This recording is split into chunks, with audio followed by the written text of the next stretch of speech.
റമദാൻ വ്രതം അനുഷ്ഠിക്കുന്ന വഴിയാത്രക്കാർക്ക് ആശ്വാസമേകി കായംകുളം ദേശീയപാതയിൽ ഇഫ്താർ ഖൈമ. SYS കായംകുളം സോൺ കമ്മിറ്റിയുടെ നേതൃത്വത്തിലാണ് ഇഫ്താർ ഖൈമ ഒരുക്കിയത്.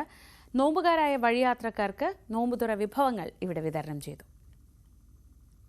പൊരിയുന്ന ചൂടിൽ റമദാൻ വ്രതം അനുഷ്ഠിക്കുന്ന വഴിയാത്രക്കാർക്ക് ആശ്വാസം പകരുന്നതായിരുന്നു കായംകുളം ദേശീയപാതയിൽ ഒരുക്കിയ ഇഫ്താർ ഖൈമ. കായംകുളം ONK ജംഗ്ഷനിലാണ് ഇഫ്താർ ഖൈമ ഒരുക്കിയത്. നോമ്പ് തുറക്കുന്നതിനാവശ്യമായ വിഭവങ്ങൾ അടങ്ങിയ ഭക്ഷണപ്പൊതികളും കുടിവെള്ളവും വൈകിട്ട് 5:45 മുതൽ വിതരണം ചെയ്തു. നോമ്പ് തുറക്കുന്നതിനുള്ള മുന്നൊരുക്കങ്ങളില്ലാതെ യാത്ര ചെയ്ത നിരവധി പേരാണ് ഇഫ്താർ ഖൈമയുടെ സേവനം ഉപയോഗപ്പെടുത്തിയത്.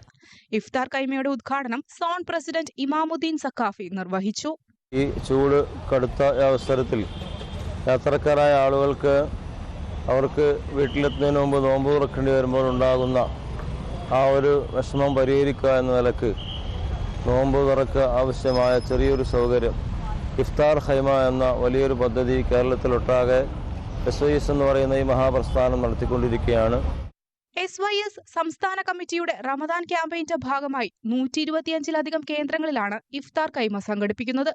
ഇതര സംസ്ഥാന വാഹനങ്ങൾക്കും ദൂരയാത്രികർക്കുമാണ് ഇതേറെ പ്രയോജനപ്പെടുന്നത്. ഓരോ വാഹനങ്ങളും കൈ കാണിച്ചു നിർത്തിയായിരുന്നു വിതരണം. KSRTC യാത്രികർക്ക് കുടിവെള്ളവും വിതരണം ചെയ്തു. News 18 കായംകുളം.